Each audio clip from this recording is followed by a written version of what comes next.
Good morning, students. Welcome back. This is the GATE training course on mechanics of materials. This is my fourth lecture, lecture on Morse circle.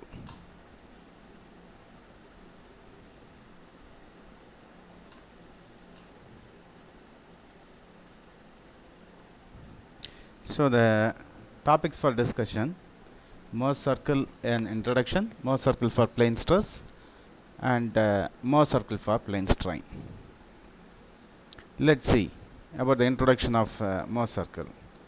So it is a graphical representation of plane stress and plane strain equation. Already we have seen a three-dimensional stress system.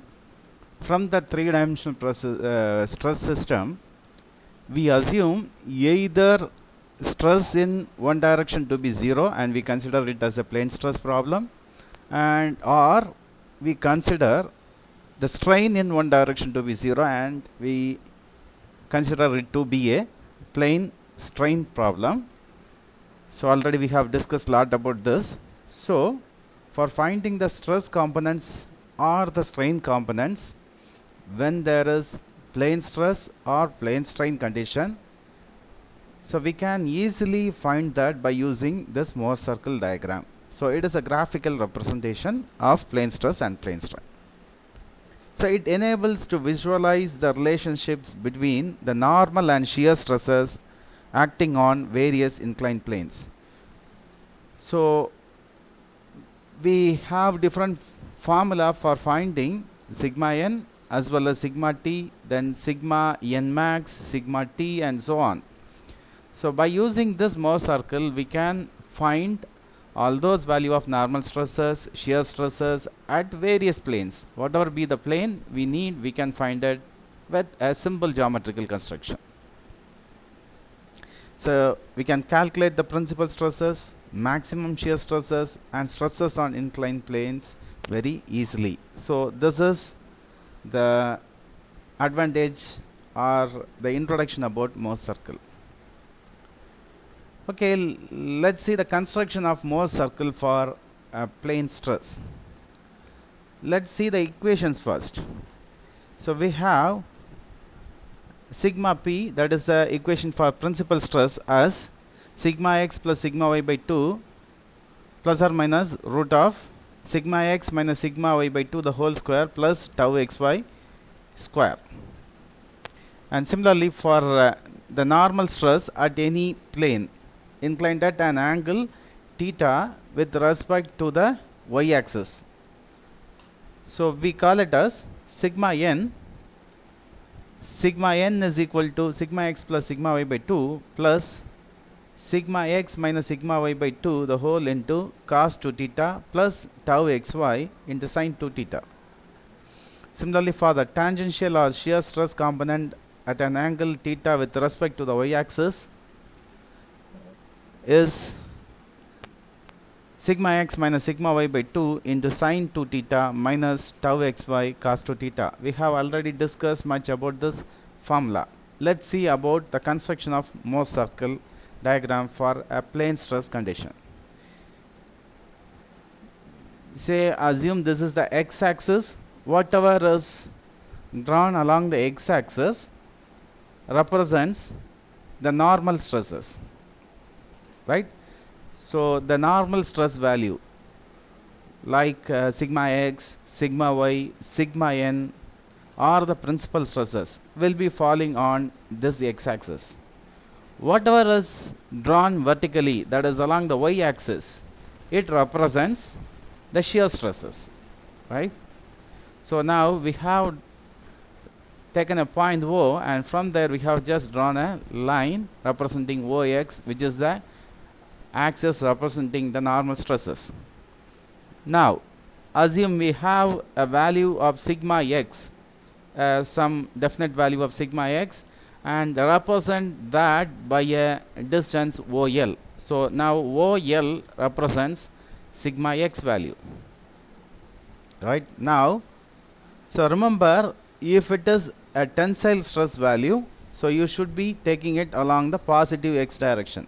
If it is a negative stress value or a compressive stress value, you should take it from O on the negative side of x. on the negative side of x. Now assume you are having sigma x as a tensile stress as well sigma y as another tensile stress of a little bit smaller value than sigma x. So I am representing the sigma y by OM.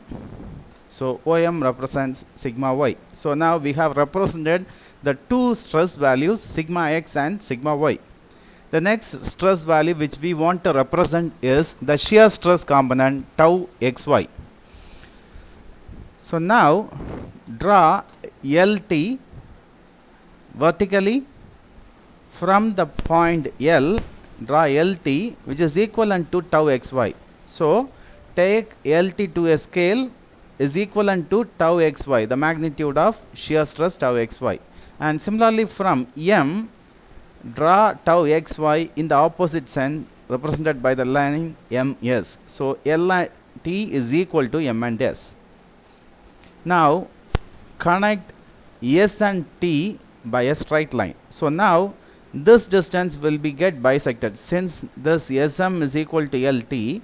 So ML will get bisected by the line ST. So that point we take it as N. So now let's see the geometrical distances. So before that, with NS center and NT or NS, so these distances are going to be the same. NT as radius, with NS center draw a circle. So it touches S and T and we will be getting a complete circle. Now the points intersected by the circle along the OX axis be given as U and V. So now let's move on to the next step. We are just dimensioning the values. You know, from O to L the value is sigma x and O to M it is sigma y. So the distance ML is sigma x by sigma x minus sigma y. So that is dimensioned here. And so the distance N bisects the distance M and L. So Mn is equal to sigma x minus sigma y by 2.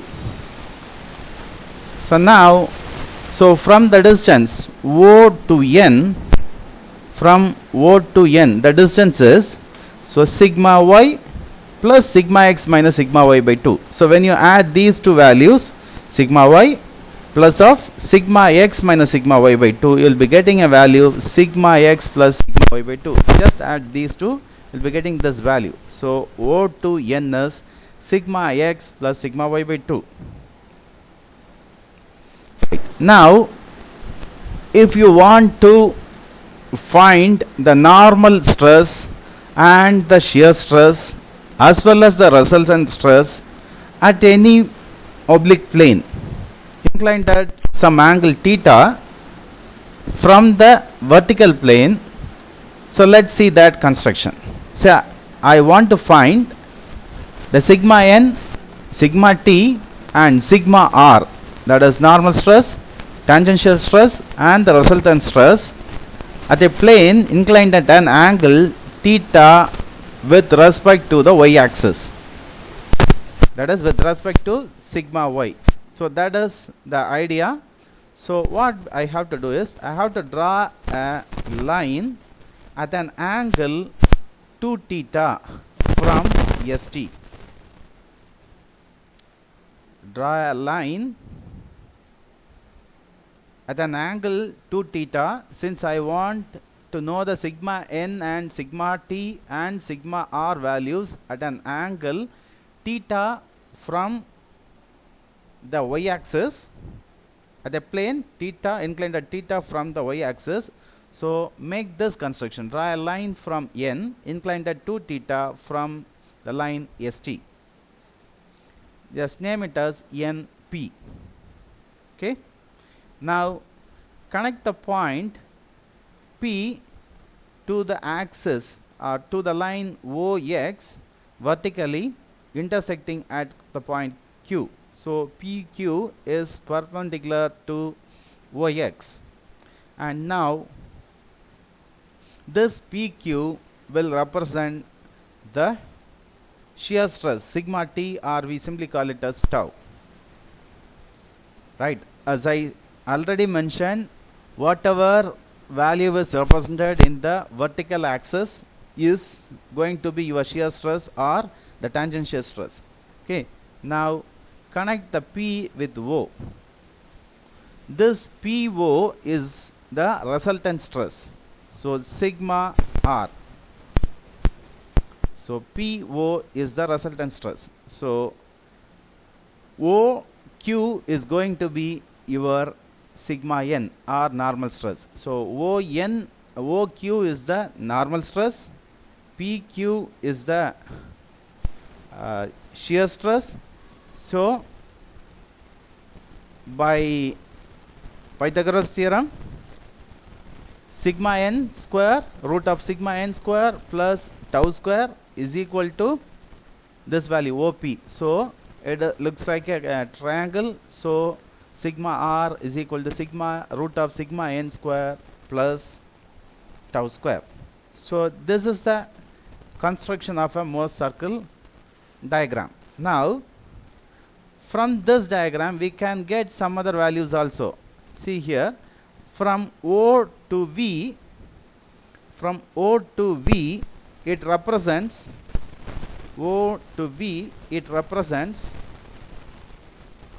the maximum principal stress sigma P1, and O to U represents the minimum principal stress sigma P2.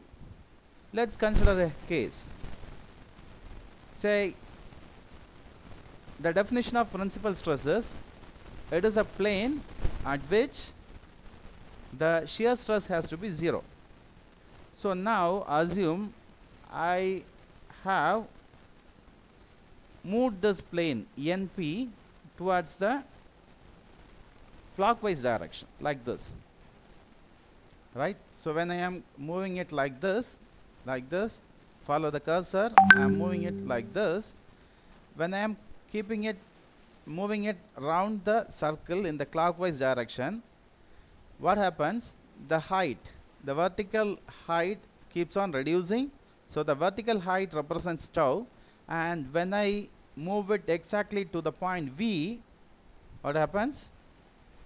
The vertical component is 0, only you get the horizontal component from O to V. So which means when the point NP, when the line NP rotates and it falls at V, so when it becomes NV, the vertical component is 0, that is the shear stress is 0, so you will be getting only the horizontal component O to V. So that represents the principal stress, major principal stress O to V. So similarly, when I am moving it along the counterclockwise direction like this, follow the cursor from P to S and from S to U. So again the value goes on increasing, and then finally what happens? At a point when it reaches U, the vertical component will be 0. Right, so you will be getting only the horizontal component from O to U. So this represents the minimum principal stress sigma P2. So now you might have got some idea how to draw the Morse circle diagram, and what are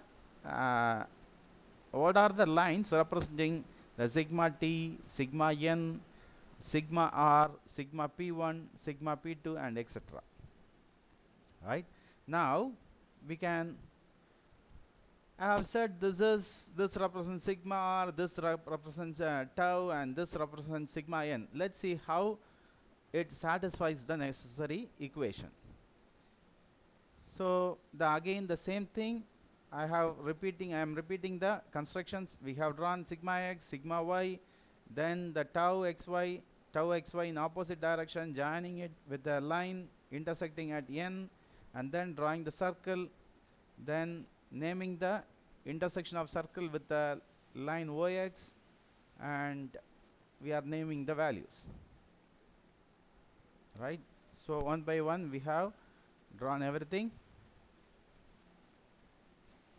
Right, As per the definition of principal stress, sigma P is equal to sigma x plus sigma y by 2 plus or minus root of sigma x minus sigma y by 2 the whole square plus tau xy square. Let's see whether our principal stress represented by the diagram satisfies this equation or not.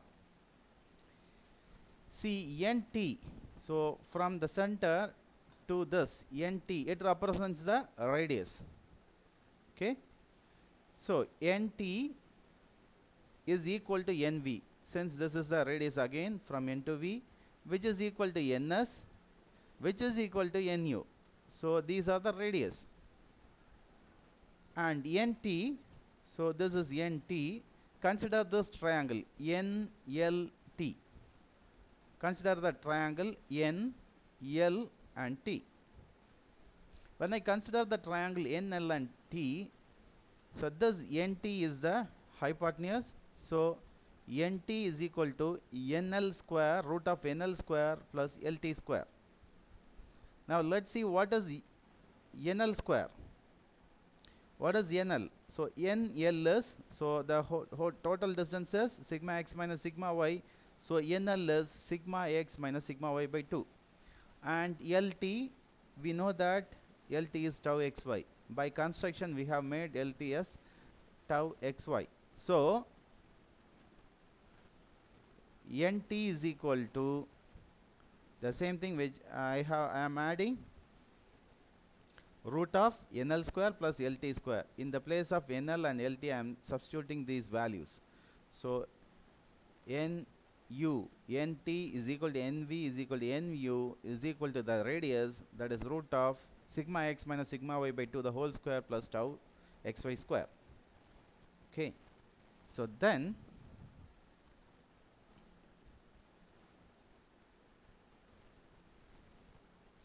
ON, from O to N, we know the value. By construction it is sigma x plus sigma y by 2. So now, so from O to V, it represents OV is equal to ON plus NV. From O to N, the value is sigma x plus sigma y by 2. So ON sigma x plus sigma y by 2. And NV, so from here we can say it is root of sigma x minus sigma y by 2 the whole square plus tau xy square, which is the equation of sigma P1.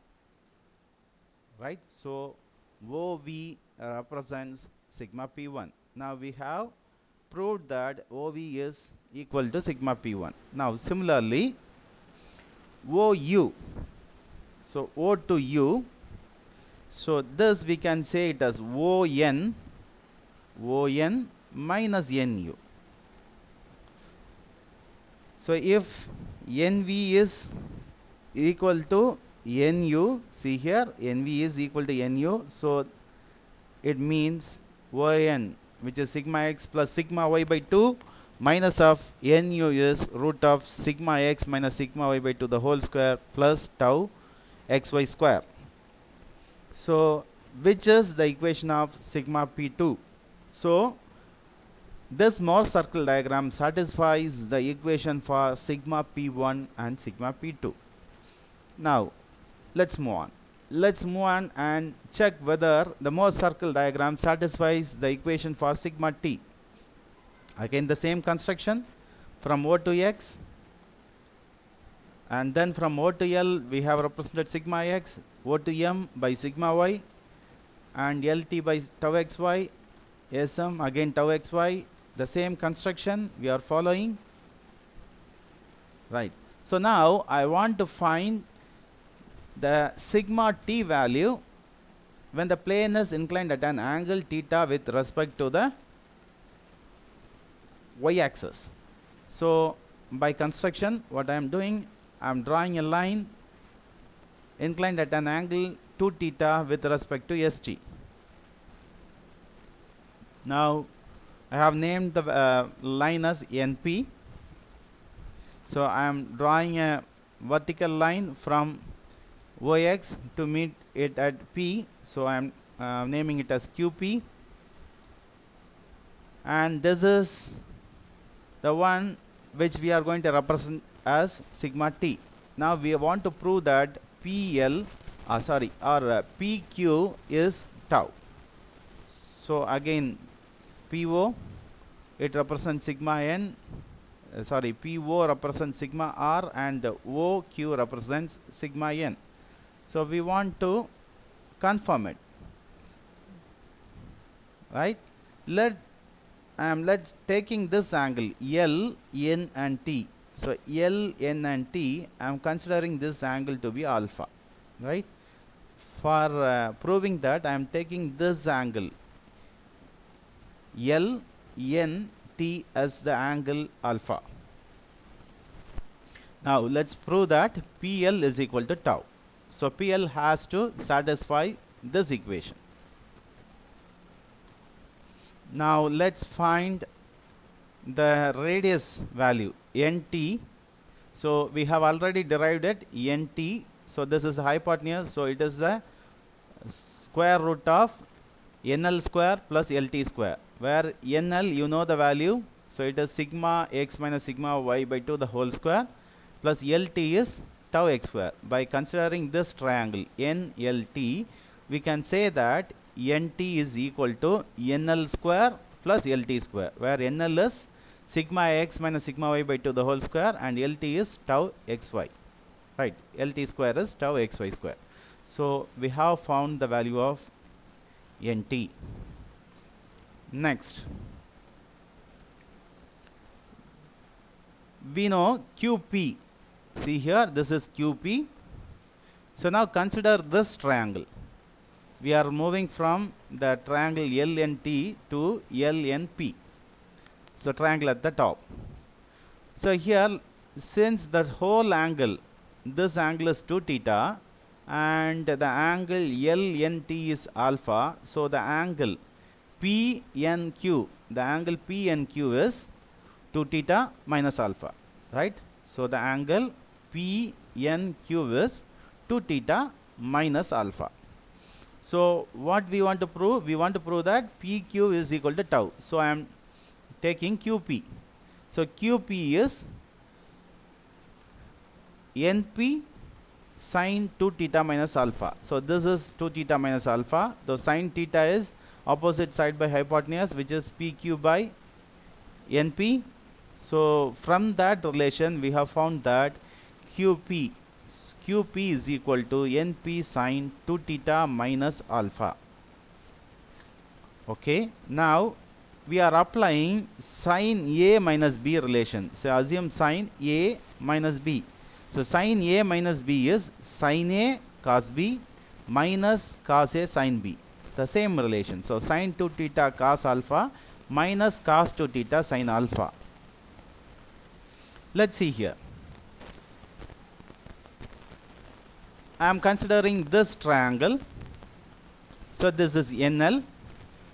So this angle is alpha. So from the same relation, trigonometric relation, I can say cos theta is equal to cos alpha is equal to NL is the adjacent side, NL by NT, right?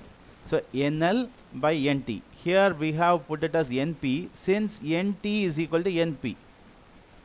So NT and NP both are one and the same. Since NT is equal to NP, both are the radius. So I am substituting instead of NT as NP. So NP cos alpha and LT, this one, this is the sine component of NT. So NT is equal to NP. So NP sin alpha. Okay.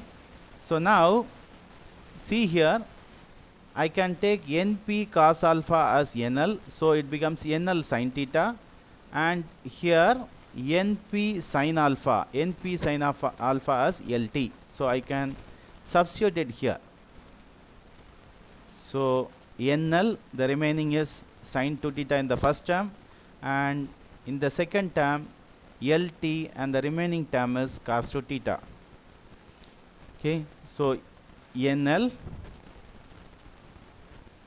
sin 2 theta minus LT cos 2 theta.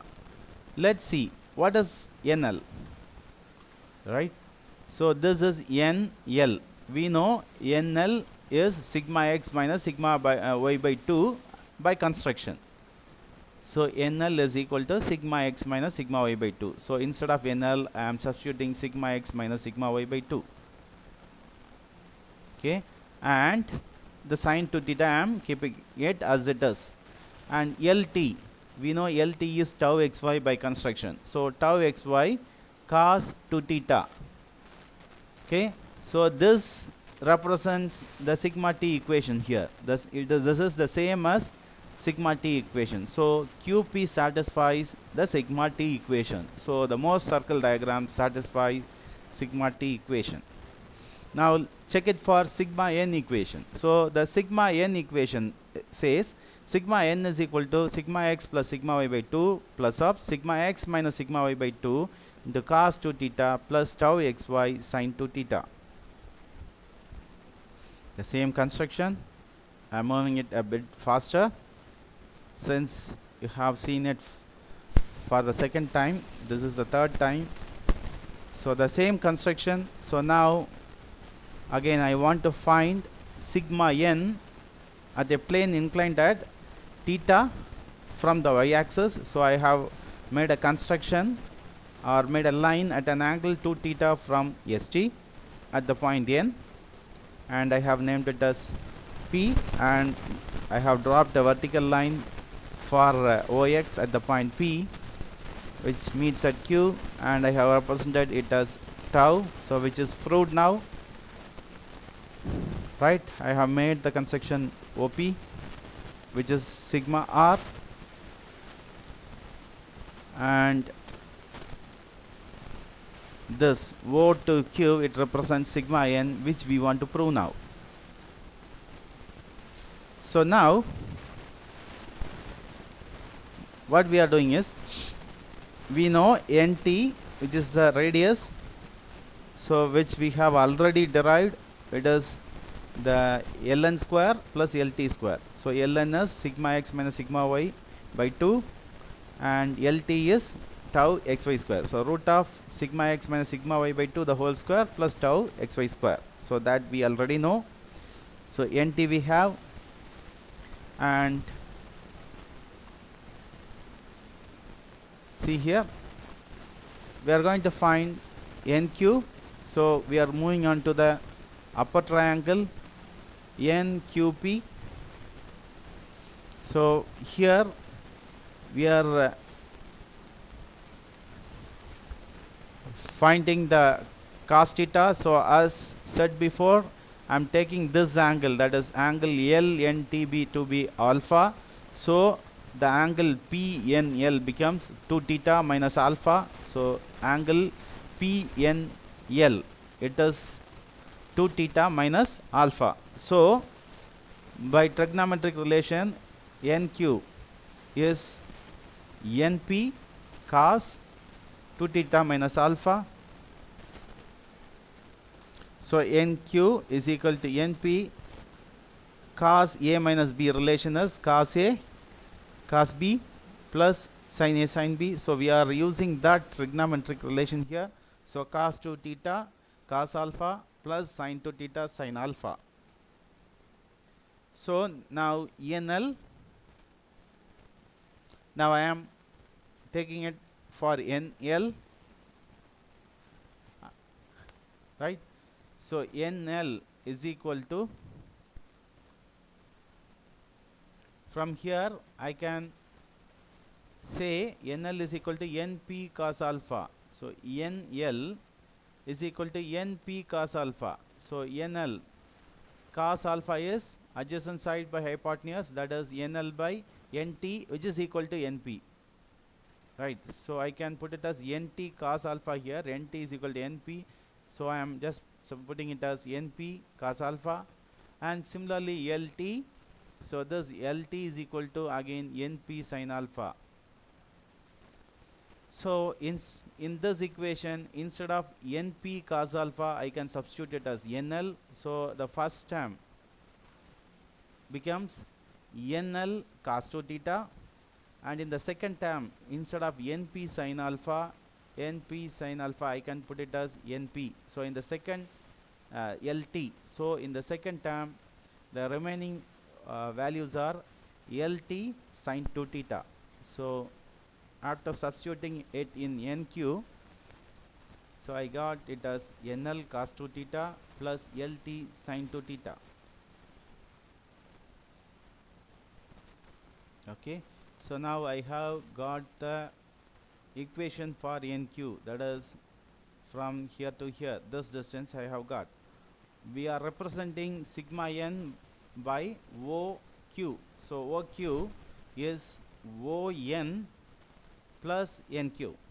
So ON, we know ON is sigma x plus sigma y by 2 by construction. So ON is sigma x plus sigma y by 2 plus of NQ, right? So NQ value is NL. So NL, we know NL is sigma x minus sigma y by 2. So I have substituted that value in the cos 2 theta plus of LT. By construction we know that LT is tau xy. So I have substituted tau xy here, tau xy sin 2 theta. So this is the same as sigma n equation. So from this we can say that Morse circle diagram has also satisfied the equation for sigma n.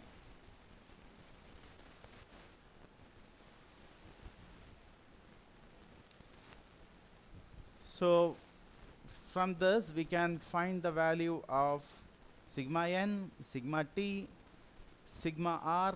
Say, let's see about sigma r. Sigma r is a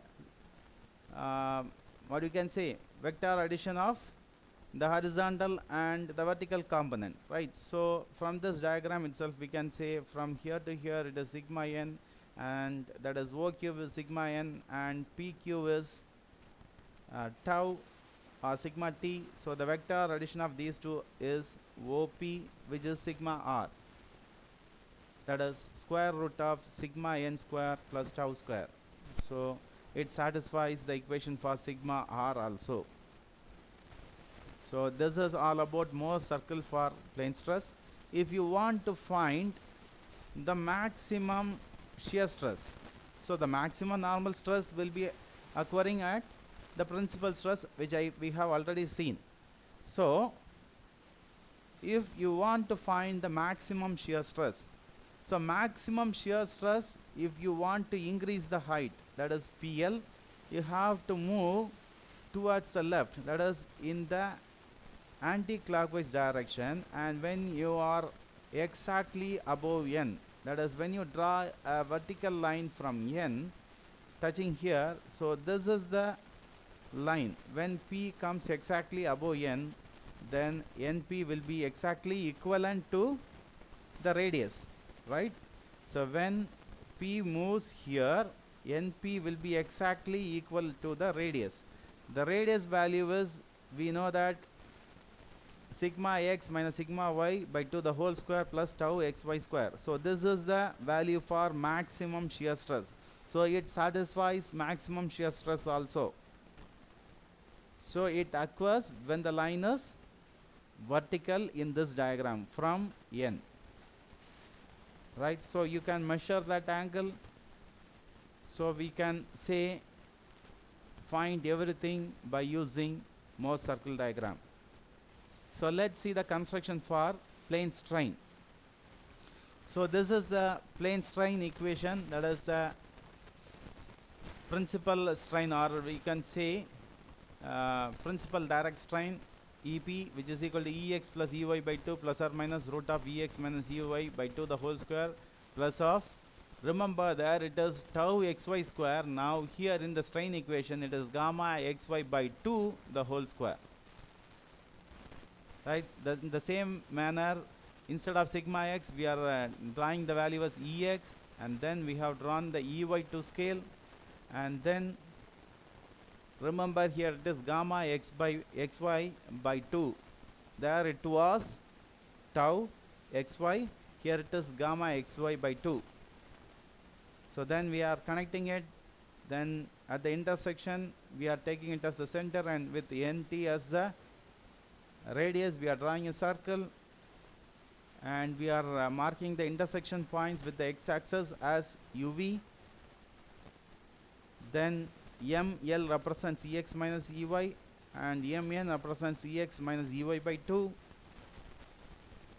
So O to n, it represents ex plus ey by 2, and if you want to find the strain at any angle or at any plane, draw a line from n with an angle to theta from st and give a name as P. Drop a vertical line from P and connect it like this from P to O connected. So you will be getting the values.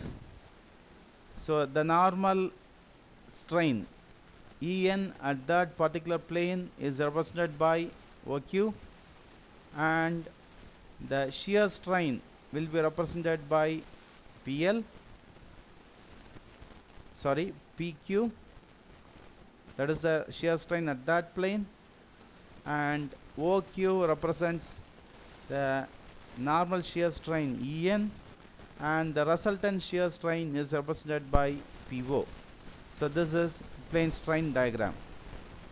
So similarly, the principal strain, you can get it from the distance. O to V is the principal strain